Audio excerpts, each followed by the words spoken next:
Hi friends, my name is Bhavya Mangla. I am automotive qualified auditor and doing audit in automotive sector for the last 17 years.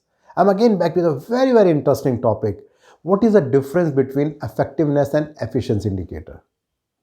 So the first question that comes in my mind is whether actually there is any difference between effectiveness and efficiency indicator, because in general, routine life, we often use both the words interchangeably.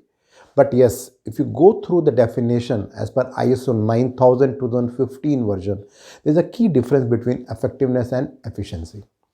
When we talk about effectiveness, we are talking about the extent to which we have realized the results that we are intended for. When we talk about efficiency indicator, we are talking about that whatever targets that we have achieved, how much resources that we have used.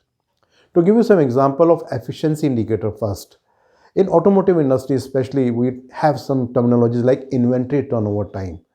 So here we are considering that how much inventory an organization is keeping with respect to the sale.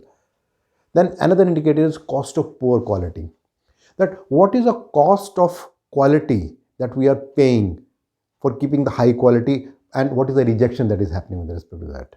Another can be sales per person. We may be achieving some sales target, but at what cost, what resource we are using with respect to that. Similarly, when we talk about effectiveness indicator, like in production planning, we say that number of pieces produced versus what was the target. Or it can be in training process, what was the number of trainings planned in that particular month and how many trainings have been conducted.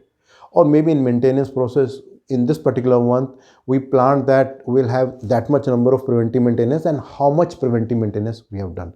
So these all are examples of effectiveness indicator. To talk about key difference between effectiveness and efficiency indicator, when we talk about efficiency indicator, primarily it is related to the organization. When we talk about effectiveness indicator, it is primarily related to the customer. And why?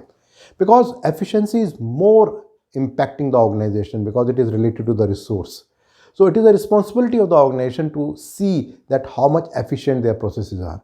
But if you see it from the customer perspective, the customer are least bothered about your efficiency. They are more concerned about that whatever you have planned, whether you are able to deliver that to the customer or not. When we talk about effectiveness indicator, we are more concerned with time. When we talk about efficiency indicator, we are more concerned about the means, that what was the input and what was the output. As per Peter Drucker, effectiveness indicator is doing the right things, but efficiency indicator is about doing the things right. So if I do a summary, effectiveness indicator is primarily about achieving your targets, but efficiency indicator is achieving your target with respect to the certain resource. Now that brings another important question, that which indicator is more important, effectiveness or efficiency? If you look at it from the organization's perspective, both the indicators are equally important. They have a distinct purpose, and unless and until organization is making sure that both their effectiveness indicator as well as their efficiency indicators are meeting the intent, the organization cannot survive and cannot grow. In case you want to understand a little bit more about this video, there's a link below. If you click there, you'll find a blog and you'll find this thing in much more detail. I'm regularly getting a lot of feedback from your side and they're helping me to understand your expectation. So please do continue your feedback. And in case you think that these kind of videos are useful for you, so you can subscribe to my YouTube channel. Thank you.